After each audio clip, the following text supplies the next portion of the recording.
And as we've advertised, welcome to a conversation with D Black, who is all the way in the United States of America. It's about 5:30, they're about there. He had to stay awake to join us on this conversation because he's released a song titled Take Your Stone, and is a jab at those who matter in the industry. From music guard to cost guard to, all the royalty collecting buddies and every other person that matters in this industry. So we get to have a conversation with D Black. D Black, how are you doing? It's good morning wherever you are. Yeah, good morning, and good morning here too. It's not a job though; it's a statement. It's a statement, eh? The job makes it sound cheap. Oh, really? But Yeah, anyway, we'll come so to that. Let's first talk about where you are. So I know you're in the United States of America. Where exactly are you? I'm in New Jersey right now. Okay, New Jersey, baby. So how does it feel to be away from home for, you told me 7 weeks already? I'm very annoyed and tired of this place. Very annoyed and tired of this place. Yeah, I wish I was home. Okay. With me, there's no other country I can live in besides Ghana. So to be in another country under these conditions, it's not really the best for me. I've been hearing jokes about how people say back in the day when you say, I'm traveling to New Jersey, it was a big deal. Now you're in New Jersey, but you wish you were back here in Africa. My brain, my brain. Tell me, what did you go out there for? You went for vacation, for business? What was the trip for? I came for a media tour. So I was meant to do 7 cities. This year I'm putting out an album, so I was doing a media tour ahead of releasing the singles and the videos for the album.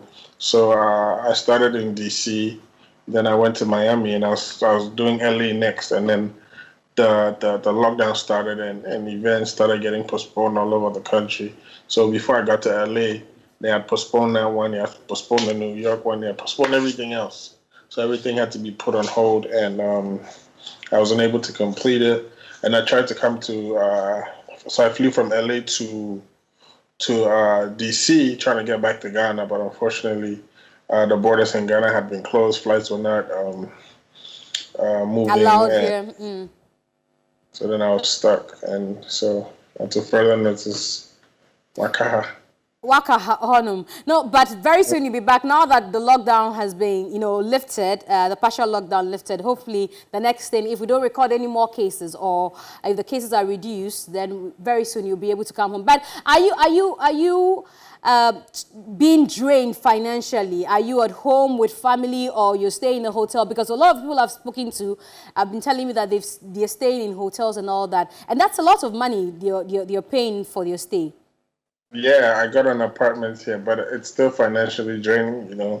These are expenses that we didn't expect to incur. So it is financially draining, but it's not something that's happening to just me. It's happening all over the world. So the only thing we can do is deal with it and hope for the best. How's family taking it that you're away from home 7 weeks and you have to be in an apartment? They don't know how you're being able to feed. At least if you're in Ghana, mommy will call you over to come and have some food. Even if I'm here, she's blowing up my phone. Every day she's calling. And I'm not really a phone call person, but everybody's worried, But I'm in touch with the family every day. So I'm only grateful that everybody's taking care of themselves. We're taking all these preventive measures, both my family in Ghana and myself here. And I'm with some of my team members as well. So I just pray that everything goes smoothly and we get back home in one piece. Amen. Take your stone. Who actually is supposed to take some stone? Anybody that a stone fits, anybody who the cap fits, should wear a cap. Well, I want people who haven't heard it. It was full of a lot of foul words. I'm wondering why, whether you were bored. What happened? You had to use a lot of foul words in that in the unclean version of Take Your Stone. Yeah, it was just me being angry, and I wanted to be as authentic as possible. So I said it how I felt, But we did a version that could be played on television and radio because that's just the way the industry goes. But I decided to, I hardly make records that have foul words. content of ours. But with that issue, I just wanted to say it as it was, because I was talking to people who understood what I was talking to the hip hop community and to the music industry, and I wanted them to feel what I felt inside. Okay, so we're going to hear the clean version, like you said, of Take Your Stone for those who haven't heard it yet. And then we'll find out what you're really angry at, because you said you recorded this because you're getting angry or you're angry. So for those who haven't seen Take Your Stone by D Black, here's it. Yeah.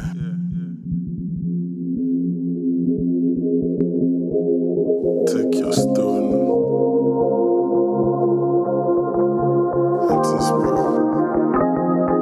Yes, boss. Yeah, like a baker, I'm blessed with a lot of cake. And the bread I'm making butter, so I took a break. And now I'm back, so haters please reciprocate. Cause I ain't got nothing to lose, you're tied to fillet. So get your game up like you're carrying your PS weights. That's a heavy bar, dog, you can feel the weight. I'm trying to lose a couple calories, I'm pushing weight. Most say I'm dope, some niggas wanna hate. Music, I ain't got time, cause I'm building greats. And if I step up, these artists won't appreciate. I got dough, so it'll been a piece of cake. Most of these dudes, their careers all past like the Harlem Shake. I won't knock nobody hustle, but come on, y'all. The whole game losing money, this is sad, y'all. How we gonna move the game up if we don't step it up? Plus, we ain't got the royalty paid full system up. Afrobeats to the world, we're gonna knuckle up. Cause we don't change some of these gatekeepers, they gon' f*** it up. I know a couple peeps here that can make a buck and have music a touch big bread and then split it up. These old dudes that got the system really Gamro the cars got, the leaders really suck. Most of them, they don't give a flying f***, they only here to make a living and then go live it up. 10 years in the game, my royalties, what's up? No check or a statement, so what's really up? Who we for ask? Or poor say no be young. Gamro and cars got in the books, there we for open up. Speaking for artists, writers and producers. We fed up with how they hustling they users. The government set a ministry up, so what's going on? Can we get these answers? We ain't growing young. I'm a boss, nobody go fit tell me never. What you make of a show, that's an Onyx flip. You could hate on it, but that's some Twitter telephone gangsters. So that's the edited version of Take Your Stone by D Black, who says he was angry. I thought you were bored when you recorded this, but there's a part of the music that hit me hard. You said these old folks, they don't care? Yeah. Oh, they have the experience. They have been working, doing this business long before some of us were born. So to say they don't care really hits hard. It's the music industry is very dynamic, and there have been a lot of changes. You know, the most primary form of revenue for artists is through streaming. I don't think Gamro Musica or Kozga have educated even the music community enough to be able to chase those revenue streams. A lot of people still don't understand. Today, before this, me and you were talking, and there was a comment on something we're discussing on Facebook where somebody asked me, an industry person asked me, what's the difference between publishing revenue and revenue from streaming? A lot of people don't know. A lot of people don't understand it. And I feel like it's their job. Royalty collection in Ghana has been going on for years. Media outlets like your outlet, TV3, have been paying royalties to the body that collects. Kozga Gamra have been collecting these monies, but they haven't been dispersed the way they should. Why is that going on? But you don't think that, for instance, Rex Omar says he's trying to put a lot of things in place so that these things will work officially well, because there's not been a proper way of, getting these royalties dispersed. You don't think that it's just a matter of time? So where are the years of royalties? Where's all that money? So 10 years since you've been a musician, you haven't received royalties. Is that what you want to say? Never. You've never received royalties? You've never been called to come take your money? I have, but it didn't make any sense to me. Because? Because I was on a radio station one time discussing a very similar issue, and because I was upset or whatever, somebody from there texted me. I said, "Oh, this year for A-list artists, everybody gets 600 CDs." And, I receive royalties from all over the world, and that's not how it's disbursed. You're supposed to show me a statement. You're supposed to show me a login of how many times my song was played, and which song was played on this station, how many times the amount of money that is supposed to generate, and then you show me a statement of exactly. You can't give me the same money. Me and Sakure can't take the same amount. Well, that's a problem that someone like Rexoma admits that there's a problem. They're just working on it. You don't have the patience to wait for them to get there. So now let me counter press you. In 2011 or 2012, I think it was my first year in the music industry, I met Obour, and he asked me and some other artists to go with him to the Ministry of Finance to convince the government to fund the music industry. And I asked him what the money was going to be used for, and this was top priority. That's what he told me. He said, we're going to set up a royalty collection society and system put in place where we could track and log in the songs that are played from each artist so that everybody can make money. Everybody can put food on their table for their families. And this is not just the artists, performing artists. This is the writers, the producers, the instrumentalists, the person who played the guitar on the song. Everybody is going to make money off royalties. That's the way it's supposed to be.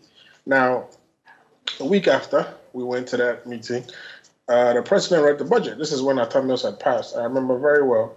They read the budget, and they said that they had given Musica 2 million Ghana cedis. It's been 9 years. So when you say I don't have the patience to wait, I've been waiting for 9 years. But is that not the same money that was used to do some research? Is that to say that Obour deceived you that the money was supposed to be for royalties, a packaging for royalties, and later decided to use it for research? Is that the same money we are talking about? Yep. And for some reason, when I started speaking on this, I think about 2 or 3 weeks ago on social media, Obour reached out and he apologized and said if he had another opportunity, he'll do things differently, and then tried to explain to me that it was the government that asked him not to invest in a royalty collection system, but rather to invest in research. So you feel that he betrayed you back then, and it took you long to speak about this. Yeah, and he asked me this, and I said, bro, do you remember in 2011? And you see, it's not just about me. I'm not speaking for myself. Like I said in the song, I'm speaking for artists, writers, and producers. This is how people earn a living, and this is how people can leave legacies for their kids to be able to make money off the work that they put in. Why is it taking us this long? But people also think that the timing of the song is wrong, because this is a time where people are talking about Corona, and you decide to, pour out your heart, and people feel that it's an attack on some of the people, especially where you talk about the old folks not caring. I've heard a lot of people say this is disrespectful and all that. You think the timing is okay for this Take Your Stone? If anybody feels disrespected, I apologize, but I'm just speaking the truth. What about the timing of the song? I haven't really thought about the timing. I just wanted to speak what I felt at that point. When you say timing, everybody's putting out songs at different times. Some people have put out diss songs, which have no impact on the industry. I'm speaking on what generates jobs for thousands of people in the country. Some of us are sitting at home. There's musicians and there's writers and there's producers who are home and don't have food on the table. Not everybody's privileged. Not everybody's successful yet. Not everybody that has shows. Not everybody generates enough revenue from streaming. So we have to go. D Black, let me ask you 2 things and then we'll go. One is, you think that it will make any impact after I Take Your Stone? You think anything will change? You think there's anything that's going to happen differently? It's my hope and my prayer, and we'll keep talking about it till something happens. Now, there's an address by the Ministry of Tourism, Arts and Culture for people in the creative arts sector to put out some information to them. People who think that they have lost during this period. You own Club Onyx. You have artists signed under the Black Avenue Music. I'm sure that you also feel like you've lost a lot during this period. Yes, we have as a company. Yes, definitely. Have you applied yet for the stimulus package? No, I haven't. You don't believe in it? Oh, I do. I mean, to be honest with you, this is the first time I'm actually hearing this. So I think I'll speak to my team, and if we feel like we need to apply. However, I support whatever the government of Ghana's decisions are in regards helping small businesses or big businesses get back on their feet after this situation. Thank you very much, D Black, for speaking to us. We're sorry we have to go. We hope that, we have you back in Ghana soon so that we can visit Onyx for a party. Amen. Thank you for having me. All right, and so that's D Black speaking to us all the way from New Jersey in the United States of America. I hand you over now to Etonam and Journey. Interesting, man. He feels relaxed. I could tell. I mean, well, the guy wants to come home. He wants to come home.